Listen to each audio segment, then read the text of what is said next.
नमस्कार मित्रांनो, तुला शिकवीन चांगला धडा. पुढील भागामध्ये अक्षरा बाबांच्या जखमेवर हळद घालते आणि म्हणते, बाबा झालं झालं. ते जायला लागतात. ती म्हणते, बाबा मला बोलायचं आहे तुमच्याशी. ते म्हणतात, नको, आपण बोलायला लागलो की वाद होतात. ती म्हणते, बाबा ती वाद नाही, चर्चा आहे. ते म्हणतात, ती चर्चा नव्हती, मी तुला पर्याय देत होतो, पण तुला काय ते पटलं नाही. तेव्हाच मी ठरवलं, आता तुला काही सांगायचं नाही. ती म्हणते, बाबा नका ना असं बोलू. हे बघा, काल तुम्ही तुमचं म्हणणं आणि मी माझं म्हणणं सांगितलं. आपल्या दोघांना नाही पटलं, ठीक आहे ना, म्हणून आपण एकमेकाशी बोलायचंच नाही, गप्प बसायचं. बाबा तुम्हीच आम्हाला शिकवताना मतभेद असले तरी चालतील, पण मनभेद नाही असले पाहिजे. अधिपती म्हणतो, कसं सांगायचं आईसाहेबांना, मला नाही यायचं फॅक्टरीत, मला नाही साजरा करायचा कुठला सण. हे सण मी एकटे साजरे करायला नको वाटायले. मी मास्तरीबाईला वचन दिलं होतं राव, आयुष्यातील प्रत्येक क्षण त्यांच्यासोबत साजरा करील, पण तसं काहीच व्हायना राव. एकटे पडलोय. आता एकटे पण नकोसं झालंय. बस आता हे सगळं लय सिरियस होत चाललंय. वाटलं होतं मास्तरीबाई 2-4 दिवस जातील माहेरी आणि येतील परत, पण असं वाटलं नव्हतं हे भांडण एवढं लावून धरतील. रोज उठल्यावर असं वाटतं मास्तरीबाईचा चेहरा दिसल, नीट होईल सगळं, पण असं काही होत नाही. सगळंच बिघडत चाललंय. सांगता बी येईना आणि सण बी व्हायना. यामधून लवकर मार्ग काढावा लागणार. ओ मास्तरीबाई, तुम्हीच काढा की ओ मार्ग. विद्यार्थी अडलाय तुमचा, घ्या की विद्यार्थ्याला समजून. या की घरला परत. डोक्याला हात लावून बसतो तेवढ्यात भुवनेश्वर येते आणि म्हणते, हे काय अधिपती, अजून तुम्ही तयार नाही झालात? तो नको आईसाहेब. ती त्या फॅक्टरीतून फोन यायला लागलेत, थांबलेत लोक आपल्यासाठी. तुमच्याशिवाय काय होळी पेटणार नाही. आणि यावर्षी सगळ्यांनी लय भारी बेत केलाय. सगळ्या बायकांनी मिळून पुरणपोळीचा महाप्रसाद दाखवायचं ठरवलंय. आणि त्या बायकांचं असं म्हणणं आहे, होळीच्या मुहूर्तावर तुम्ही टेस्टिंग करून बघा आणि तुम्हाला पुरणपोळी आवडली की आपण मोठमोठ्या ऑर्डर घेऊ. सगळे अगदी वैयक्तिक राबतात. अधिपती म्हणतो, खरं सांगू का आईसाहेब, ही सगळी मंडळी एवढ्या उत्साहाने राबतात याचं खरं कारण तुम्ही आहे. एवढी वर्षे तुम्ही सगळ्यांशी वैयक्तिक संपर्क ठेवला. त्यांच्या घरी जाऊन तुम्ही त्यांची खुशाली विचारता.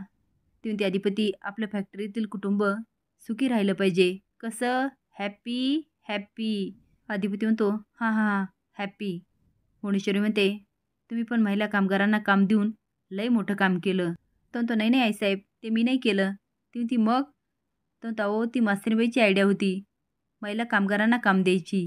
भुवनेश्वरी म्हणते, त्यांनी केलं काय, तुम्ही केलं काय? तुमच्या अर्धांगिनी आहेत त्या, एकूण एकच. अधिपती म्हणतो, हा पण आता आमच्याजवळ आमच्या अर्धांगिनी नाहीत ना. आता मात्र भुवनेश्वरीचा चेहरा पडतो. इकडे शिवानी खूप हसत असते. ओंकार म्हणतो, का गं एवढी का हसते? ती ओंकार हा व्हिडिओ बघ ना. आता ओंकार व्हिडिओ मनापासून बघत असतो आणि त्याचा चेहरा खुलतो. ती ओंकार तुला पण आवडतं ना बाळ? तो शिवानी किती वेळा सांगितलं हा विषय काढत जाऊ नकोस. ती नाही नाही, मला वाटत होतं तुला बाळच आवडत नाही, पण तू व्हिडिओ बघत असताना मी तुझ्या चेहऱ्याकडे बघत होते. तुझा चेहरा खुलला, तुला खूप आनंद वाटत होता. तो शिवानी असं काहीच नाही. ती ओंकार तुला भाऊजींची शपथ. तो शिवानी त्याची शपथ का घालतेस? ती ओंकार तू भाऊजींचं सगळं ऐकतो ना, तू त्यांच्यासाठी काही पण करू शकतो. तो हो, मी अधिपतीसाठी काही पण करू शकतो. ती प्लीज, भाऊजींनी सांगितलं ना तुम्ही बाळाचा विचार करा, मग कर ना विचार. मला एक सांग, तू का विचार करत नाही आहे?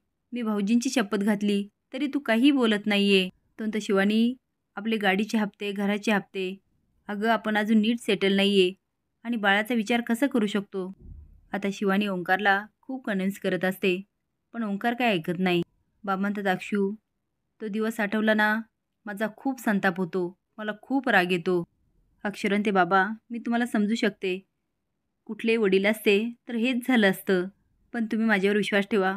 अधिपती खूप चांगले. माझ्या बाळाला मला तुमच्या आशीर्वादाची खूप गरज आहे. ती बाबांना नमस्कार करते.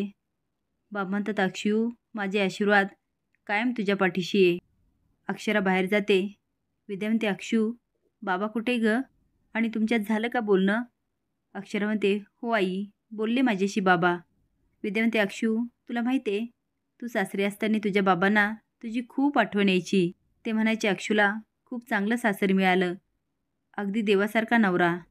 अक्षरा म्हणते, आई माझा नवरा देवासारखाच आहे आणि मला त्या घरी परत जायचे आणि मी जाणार. तेवढ्यात बाबा येतात. विद्या म्हणते, अय्या तुम्ही आलात. बाबा म्हणतात, होळी आणि मी येणार नाही, असं कधी होईल का? ती म्हणते, अक्षू जा पूजेचं ताट आणि प्रसाद घेऊन ये. मनुष्यने ते अधिपती, बस झालं, आज होळीचा सण, तुम्ही सुनबाईसनी घरी आणा आणि मला वृद्ध आश्रमात सोडून या. लक्ष्मीला परत घरला येऊ द्या. चांगला मुहूर्त आहे सणाचा. तो म्हणतो, काय बाईसाहेब तुम्ही सणासुद्याच्या दिवशी वृद्ध आश्रमाची भाषा करताय? ती म्हणते, अधिपती तुमच्या सुखासाठी. तो म्हणतो, आम्ही सुखीच आहेत. ती म्हणते, अधिपती आम्हाला बरं वाटावं म्हणून तुम्ही बोलू नका. आम्हाला चांगलंच ठाव आहे. तुमचं सुख सुनबाईमध्ये आहे. ऐका आमचं. असं एकटं एकटं राहण्यापेक्षा तुम्ही त्यांना घरला घेऊन या. पाहिजे तर आम्ही येतो तुमच्याबरोबर. ते जे काय बोलतील ते आपण ऐकून घेऊया. पण आपण त्यांना घरला घेऊन येऊ. त्यांच्या हस्ते होळी पेटूया. चला, सणासुदीच्या दिवशी आम्ही तुम्हासनी असं नाही बघू शकत. तो ताईसाहेब माझीच चूक झाली. मी सणासुदीच्या दिवशी असा चेहरा पाडून बसलोय. ती त्या ओ पण तुम्हाला त्रास झाला की आम्हाला त्रास होणारच. तो नाही आईसाहेब, मी काय आता तुम्हाला त्रास देणार नाही, पण तुमच्यापुढं हात जोडतो. त्या वृद्धाश्रमाचा शब्द आमच्यासमोर काढायचा नाही. मुनीश्वरी म्हणते, तसं आम्ही एक प्रयत्न करणारच होतो. चला आम्ही जातो, त्यांची माफी मागतो आणि त्यांना घरला घेऊन येतो. तो नको नको आईसाहेब, तुम्ही असं काहीच करायचं नाही. त्या तुम्हाला काही बोलल्या ना, आम्हासनी सहन होणार नाही. तुम्ही जावा खाली, मी तयार होऊन येतो. मुनीश्वरी म्हणते, ठीक आहे, आम्ही पण तयार होतो. विद्या आणि बाबा बोलत असतात. अक्षर आल्यानंतर एकदम शांत होतात. ती का तुम्ही अशी शांत का झालात? बाबा म्हणतात, अक्षू मला माफ कर, मी खूप चुकलो. तुला एवढं टेन्शन असताना मी अजून टेन्शन दिलं. ती बाबा मी पण चुकले, आय एम सॉरी. आता दोघं पण एकमेकाला सॉरी म्हणत असतात. बाबा म्हणतात, ठीक आहे, तू पण सॉरी आणि मी पण सॉरी. आता विद्या आणि दोघं खळखळून हसायला लागतात. अक्षर म्हणते, चला आपण पटकन आवरून घेऊया. विद्या म्हणते, अक्षू किती दिवस झाले, हे असं तुझ्या चेहऱ्यावरून गायबच झालं होतं. तुला असं हसलेलं बघून किती दिवस झाले होते. ती आई तुला माहिती आहे, अधिपती पण असंच म्हणायचे. मास्तरीबाई तुमच्या हसण्याचा झरझरा असाच खळखळत राहायला पाहिजे. आता विद्या आणि बाबा कौतुकाने हसतात. ती आई बापरे, तुला काय सांगायचं, मला हसवण्यासाठी ते काय काय करायचे. विद्या म्हणते, अशीच हसत राहा, आमच्या दोघांची हीच इच्छा आहे. तुझं हे हसू कधीच मावळू नये. आता अक्षरा हसते, पण एकदम तिचा चेहरा पडतो. विद्या म्हणते, अक्षू काय झालं? ती काहीच नाही, चला चला आपण पटकन आवरून घेऊया. अक्षरा आत जाते. बाबा म्हणतात, अक्षराने ना अधिपतींना सोडावं आणि दुसरं लग्न करावं. अधिपती फॅक्टरीत जातो. ओंक्या म्हणतो, अधिपती काय झालं, तू एवढा का नाराज? तो काय आहे, मास्तरीबाई नाही, कुठलाही सण साजरा करण्यात काही उत्साह नाही. अक्षरा शिवानीला म्हणते, अचानक भेटायला बोलवलं? शिवानी म्हणते, अहो आज होळी ना, म्हणून म्हटलं तुम्हाला फॅक्टरीत घेऊन जावं. असेच नवीन अपडेट जाण्यासाठी लाईक आणि सबस्क्राईब करा. धन्यवाद.